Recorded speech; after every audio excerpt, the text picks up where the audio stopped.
Hi, I'm Chris Floyd. Welcome back to my channel. In this video, I explore a new cinematic passion while rekindling an old one. Stay tuned. When I was young, I remember my mom buying me my very first camera. It was a disc camera. You know, the film camera, the disc camera. Actually, it really wasn't the first camera I was using because I was always using hers, which is a 35mm Vivitar. I learned how to take pictures and how exciting it was to stop action, you know, in the air. Pretty high tech back then. My obsession with photography grew over time and I became more and more interested in what I could do with it, so much so that I was always taking pictures in school. When I went into middle school, I learned everything about developing film and I was literally hooked. Entering high school, I was already working for my local newspaper, so it was natural to work for my newspaper in high school, as well as join the yearbook staff.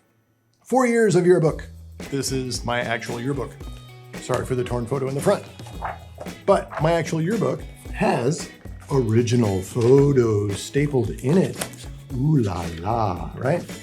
Original photos in my yearbook. I was known as the photographer. I was voted most likely to make you smile. Photography for me was my passion. It was always something I loved and wanted to do. I could not get enough. There was always something awesome to try, some awesome image to get.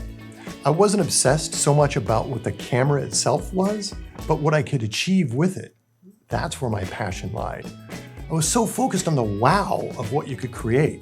But back in the 80s, the only thing that was inspiring was magazines. I always wanted to be able to shoot for one of those magazines, and it was a dream of mine to shoot for the Sports Illustrated swimsuit edition. I got very close when the first issue was released. I actually worked with one of the photographers who was on assignment for that very first issue. I learned very much from him and many other photographers as I grew. Hands-on training, not just sitting in front of a computer and learning, but actually working and experimenting in the field. Today, photography is still an interest, but after 30 years of shooting professionally, my work became work and the passion left. Trying to succeed in the 90s was brutal. Making ends meet, shooting things I never really wanted to shoot, and the cost of processing film, the passion just dwindled. By 2000, digital was on its way out, but it was still cost prohibitive. I was burnt out, and it was my full-time gig. Picking up my camera for the fun of it was non-existent. When you take your passion for granted and you turn it into work, you must be very careful and understand that may not have been its meaning, making money with it. Maybe it was just for enjoyment or relaxation. I lost my passion for photography.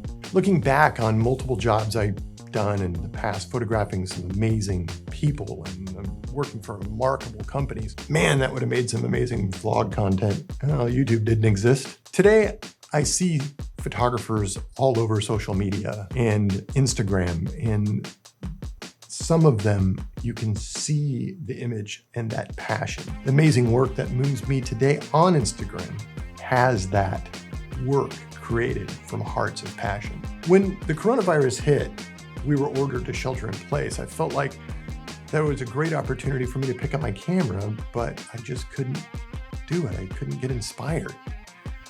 A week earlier, however, before shelter in place, I was watching some of my favorite YouTubers, Becki and Chris, a helicopter pilot and interventional radiologist, and his wife, a photographer and interior design genius, were getting ready to explore a docu-series or documentary that they were doing called Cold Island.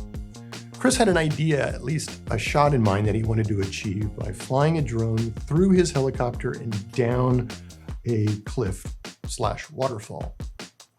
Why? Because it was simply an awesome shot and he thought it would be a good idea and it would help tell his story. I love that. That's heart, that's passion.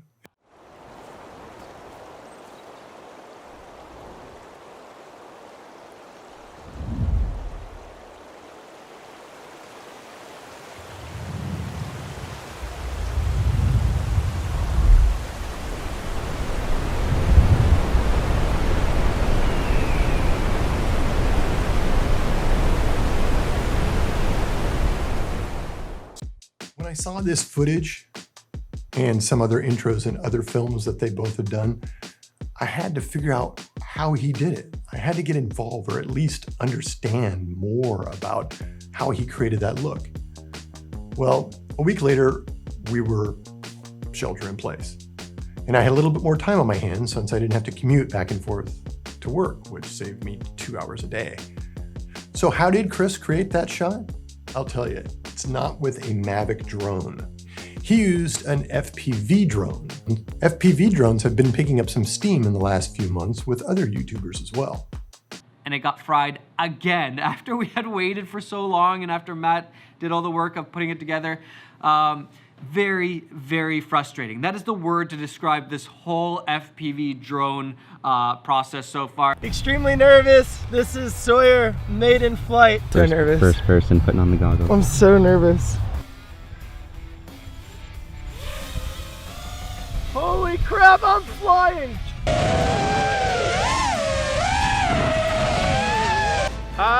It's so hard to just stay in position. How do you have so much control with this thing? Oh, that was natural. I got an adrenaline rush off that. You were natural. The tricky part is you can't just let go of the controller and have it float there. You have to constantly focus. How do you even know when you're going lower? And I can't believe you fly this thing through little cracks. So what are FPV drones? FPV drones are first-person view drones. The first person is you wearing a pair of goggles as if you are in the cockpit of your own aircraft. The lack of GPS that would stick you and hold you in the air is gone, but the immersion is real. Getting a handle on controlling the FPV drone has a steep learning curve. However, if you're willing to learn and you have patience, it will pay off and you'll be flying like a bird as soon as possible. You can buy FPV drones off the shelf, and they're called bind and fly. This can be a good option, especially for that person just taking a stab at the hobby. However, I personally recommend building your first drone if you're serious about filming epic shots like Chris. Chris did that as well, or getting into racing and freestyle. The biggest fear I had flying my $2,000 Mavic drone was the thought of a potential crash. Even if I didn't crash in the water, but I crashed right in front of me, I would have no way to fix it. Having the ability to build a drone for less than $700 and the ability to fix it when you crash is worth its value in gold. You see, I'm an audiovisual engineer by day, audiovisual and electronics, and so there's a hobby sitting here in front of me that allows me to be creative by building my own drone with electronics, and if I'm lucky, it flies, and then I get to play with cameras and shooting amazing cinematic footage. This hobby was made for me. Telling and creating compelling stories requires many tools. Adding FPV to my toolkit will be a journey in itself. The passion is back again though. It took a fresh, new cinematic perspective to click it back on, that passion. I'm excited for this YouTube journey, but disclaimer, I suck at flying, but I'm getting better. I am far from an expert, as there are so many others out there with many, many years of experience and knowledge that I could only dream to attain. But one thing Tim Ferriss said in his book, The 4-Hour Workweek, learn something new and you never know what you will see, invent or try that the experts don't think of. Join me in my passion regained. I'm Chris Floyd. We'll see you in the next one.